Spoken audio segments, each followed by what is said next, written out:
just Greg here with our market update. Okay, so we have had some wild volatility to start the week, and that has included every single market. So whether it's been equity markets, currency markets, commodity markets, or crypto markets, nothing has been spared. And literally, I mean, this volatility has been on the basis of one thing, and that's been Trump and Trump's tariff policies. So look, as we all know, over the weekend, we did see Trump get very serious with tariffs. They're going to be implemented on his closest neighbours, Canada, Mexico, 25% each, and also China was to get 10%. That caused the huge risk-off move that we saw at the beginning of the week, where we saw equity markets crushed, we saw US dollar a lot higher, and also bloodbath in crypto. And the obvious reason for that was because the market basically started getting worried that we would see a breakout in a global trade war, and that would impact on global growth and global GDP. So look, a real negative. But what we did see is obviously on Tuesday, before those tariffs were to actually go live, Trump had very productive phone calls, positive phone calls with both the Mexican president and also the Canadian Prime Minister, and he has now announced that those tariffs will be delayed for 30 days. So obviously then the market turned around on those headlines, and we saw a huge move of market trading risk on, and we basically traded back to levels across all markets as if nothing had actually happened.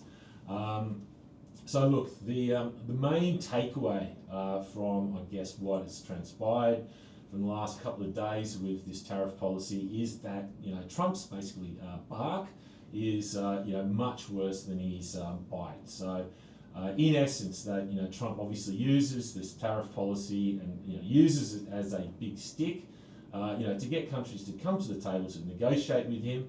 And when Trump gets what he wants, so obviously with his closest neighbours, better border security, and also improving the trade deficit with the US, then Trump obviously relaxes the tariffs, and we won't see him implement high tariffs. Obviously, some level of tariffs will be implemented. But the sort of size of 25% that could really hit countries' GDP and growth, those sort of size tariffs we're obviously not going to see. So yes, the market is starting to learn that lesson. And furthermore, I mean, at the moment, the only tariffs that are actually live is the tariffs against China, which is 10%. China has come back and obviously retaliated with 15% tariffs on some US imports that they have now implemented as well. But just like we had with Canada and Mexico, there is a phone call planned with basically President Xi, and that could happen as early as today. So market is expecting, just like those previous phone calls, that something positive may come out of this phone call. I would suggest, though, the difference between the US and China, though, is that China is not a close ally. So we may not see a delay of those tariffs of 10%. Maybe they might be marginally lower.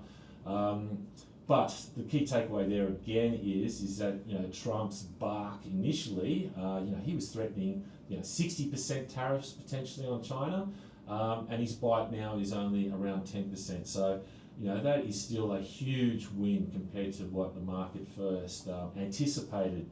Hardline Trump would be. Okay, so it looks as if that tariff volatility certainly has died down, for the short term anyway, and I don't think we're going to see those big swings again. And yes, market probably is conditioned not to selling off as aggressively, and buying the dip on this tariff headlines certainly keeps on working.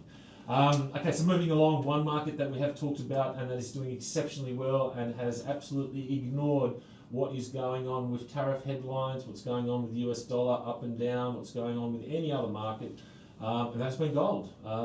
Gold has traded new record highs on a daily basis almost. So we've traded through 2,800 now, and almost traded as high as 2,850 today.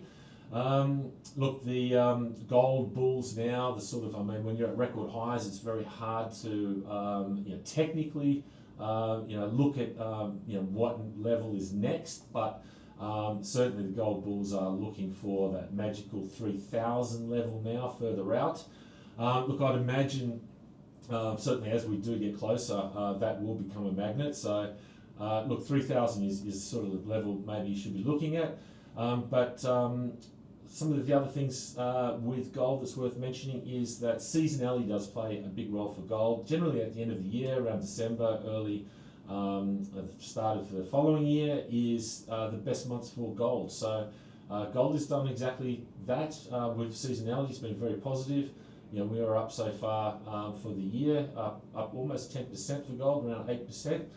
So done exceptionally well. So we're going to start to lose that seasonality. The other thing is be mindful in the short term that we do still have payrolls coming up on Friday. We do have ADP report in the US tonight. That's sort of a precursor for payrolls. Hasn't been as good a predictor as it used to be years ago, but certainly if it comes out as a very strong payrolls, market may start getting excited about a big print come Friday. But certainly gold does move very aggressively on payrolls, and if payrolls comes out as above expectations, I'd imagine that's going to be very positive for bond yields going up. It's going to be positive for the US dollar, and it might see a bit of a retracement in this huge rally in gold. So chasing gold pre-payrolls at the moment, these levels, I'm not sure. I'd suggest maybe it's not the best play and wait for a better retracement. Silver is worth mentioning as well. Okay, so silver is now at multi-month highs. It's followed gold, and silver is up around above $32 at the moment. Big level there around that 32.40, 50 area. If we do see a break, we do see it higher from there. Certainly very bullish for silver, and I'd imagine the long-suffering silver bulls will rejoice and start looking for much higher levels. But yes, silver is starting to look quite positive. Look, the other thing that's just want to mention before we wrap this up is that when you do have such wild volatility, I know we've still got a couple of trading days before the end of the week. But the weekly closes across all markets, so whether it's equities or commodities, currency markets and crypto, I think are going to be very telling. So if we see decent closes for those markets, and closes that show that the markets are still trading with a risk-on bias, that will be a real positive. So certainly watch out for those weekly closes at the end of the week. Anyway, good luck with your trading, and we'll catch back in with you shortly.